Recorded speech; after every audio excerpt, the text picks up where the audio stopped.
Hello दोस्तों, आप लोग कैसे हैं? मैं समझता हूँ कि ठीक ही होंगे। और पिछले अध्याय में हमने हिंदू कोड बिल के बारे में जानने का प्रयास किया था। उसमें जो है अग्रवाल जी जो थे वो इनको से कह रहे थे कि अगर कोई लड़का शादीशुदा नहीं है और मेरी बच्ची का शादी करना है तो किसी ब्राह्मण का लड़का हो तो मैं उसे शादी करवा सकता हूँ, अपनी बच्ची को शादी करवा सकता हूँ। अब हम आगे इन्हीं अग्रवाल जी के बारे में आगे पढ़ेंगे इस हिंदू कोड बिल के माध्यम में कि कितनी मतलब अछूत चीज़ बातें रखा गया था और हम लोग से छिपाया गया था, क्यों हिंदू कोड बिल को लाया गया। अग्रवाल जी ने मुझे यह सब समाचार का सुनाया। मैंने अग्रवाल जी को उत्तर दिया कि मेरा बड़ा पुत्र तो विवाह योग्य है पर पहुंच चुका है, किंतु अगर वर्ण व्यवस्था या जाति पाति का विचार ना हो तो मैं उनकी लड़की से अपने पुत्र का विवाह हर्षपूर्वक स्वीकार कर लूँगा। अग्रवाल ने कहा कि क्या आप ब्राह्मण नहीं हैं?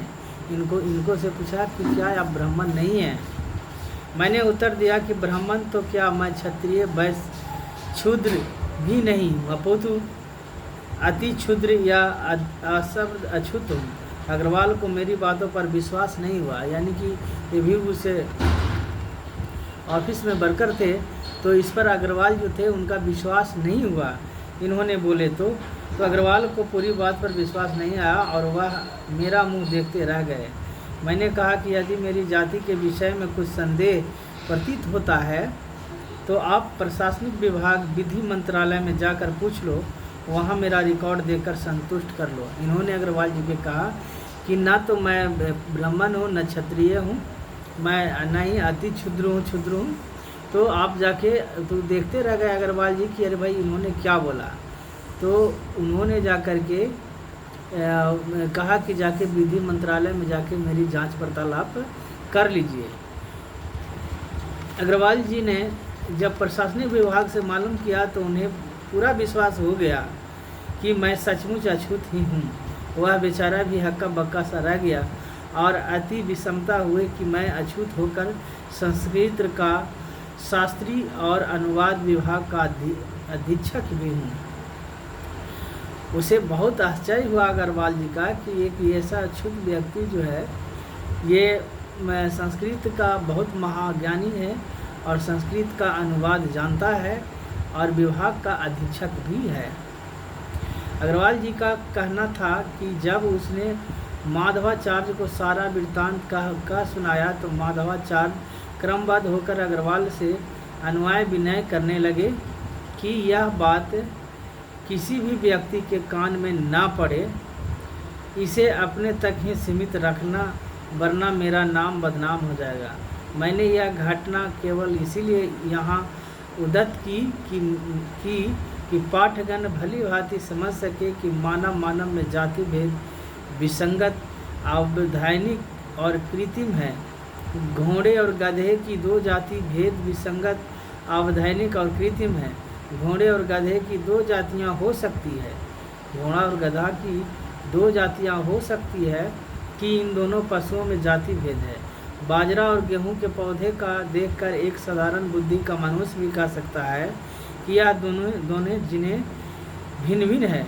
मनुष्य में यदि पारस्परिक विभेद प्राकृतिक या नैतिक होता है तो एक अति क्षुद्र मुझसे और वैष्णव एक गौण ब्राह्मण माधवाचार्य में जरूर अंतर होता है और वह कभी भी ऐसी भूल न करता है जैसे उनसे मुझे समझने में की गई थी। यह वर्ण भेद, जाति पाति भेद सब कृत्रिम है, बनावटी है और स्वर्णशाही एवं द्विजशाही के हथकंडे के दोगमात्र है, जिन्होंने क्षुद्रों तथा अछूतों से ऐसे सब अवसर छीन लिए जिन्होंने वह विद्या, बल और धन से वंचित बनाकर केवल द्विजों या स्वर्णों की दास्ता करना ही एकमात्र अपना धर्म या व्यवसाय मान बैठे। या धर्मशास्त्रों ने बलपूर्वक उन्हें दास बनने के लिए मजबूर कर दिया। हाँ, तो मैं हिंदू कोड बिल पास होने के मार्ग में लगाई गई अड़चनों का जिक्र कर रहा था। कई गांधी टोपी पहनने वाले कांग्रेसी भी इस बिल के विरोध में पूरा यत्न कर रहे थे।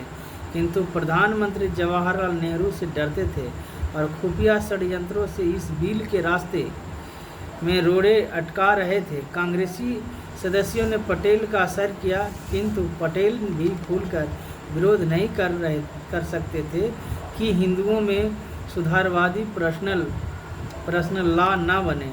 उसने इतना कह दिया था कि इस बिल पर संसद में मतदान में प्रत्येक सदस्य को स्वतंत्रता होगी। पार्टी की ओर से एक मत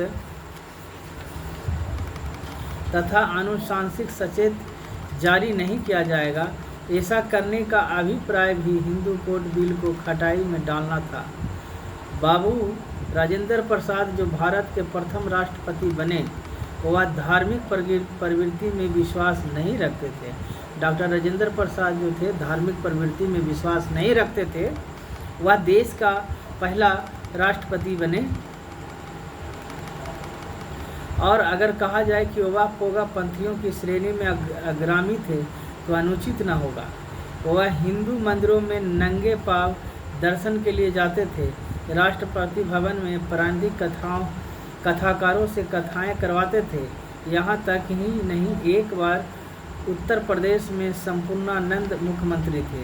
बाबू राजेंद्र प्रसाद ने बनारस में जाकर ब्राह्मणों की पूजा करने के लिए ब्राह्मणों को चांदी के पत्रे चढ़ाकर बीसियों चौकियों पर बैठाकर उनकी पूजा की थी और ऐसी चौकियों समेत बनारसी पंडित पुरोहित को काफ़ी दान भी दिया जाता था। उनके ऐसे करने पर राम मनोहर लोहिया ने उनकी जी भर कर निंदा की। यानी ये जो थे डॉक्टर राजेंद्र प्रसाद को जो इन्होंने पंडित पुरोहितों को दान दक्षिणा देकर पूजा कराते थे, तो इनको जो विरोध जो करने वाले थे वो राम मनोहर लोहिया ने पूरा बड़े पैमाने पर इनका घोर निंदा करते थे और कहा कि भारत का प्रथम पुरुष राष्ट्रपति धर्मनिरपेक्षता का मजाक उड़ा रहे हैं। यानी राम मनोहर लोहिया ने इनके जवाब में बोला कि ये जो है धर्मनिरपेक्षता का मजाक उड़ा रहे हैं डॉक्टर राजेंद्र प्रसाद जी। इस मामले पर काफ़ी चर्चा भी हुई थी, किंतु इसे राजेंद्र प्रसाद का व्यक्तिगत विश्वास मानकर उन पर अधिक टीका टिप्पणी बंद हो गई। यह बतलाने का प्रयोजन यह है कि ऐसे दकियानी और पुराणपंथी राष्ट्रपति के होते हुए हिंदू कोड का पारित होना असंभव था। जो हिंदुओं को जो मनुवाद को ज़्यादा बढ़ावा देता हो, तो इनको मानना था कि ऐसे राष्ट्रपति के रहते भर में हिंदू कोड बिल को पारित होना, जिससे महिलाओं का अधिकार मिलता है, तो ये बहुत ही असंभवपूर्ण है। कोड के विरोधियों का यह भी मत था कि अभी तक सारे भारत का प्रत्यक्ष प्रतिनिधित्व इस संसद में नहीं है। जब सीधा निर्वाचन होकर प्रतिनिधित्व संसद में आएंगे, तब ऐसा विधेयक बिल संसद में प्रस्तुत करना चाहिए। मतलब लोगों का मानना था कि अभी जो संसद में जो सदस्य हैं वो परिपूर्ण मात्रा में नहीं हैं।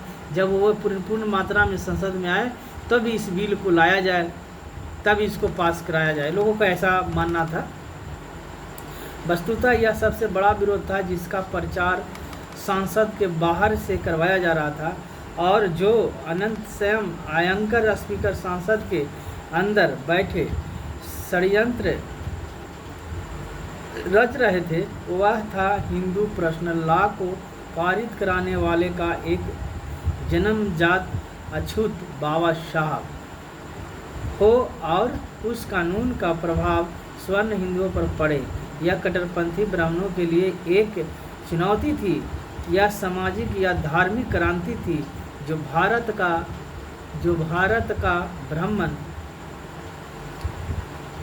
कभी सहन नहीं कर सकता था। भारत की यह धार्मिक और सामाजिक उथल पुथल भगवान बुद्ध की सामाजिक और धार्मिक क्रांति के पश्चात हजारों वर्षों के बाद एक अछूत समाज सुधारक बाबा साहब कानून मंत्री रहा थे।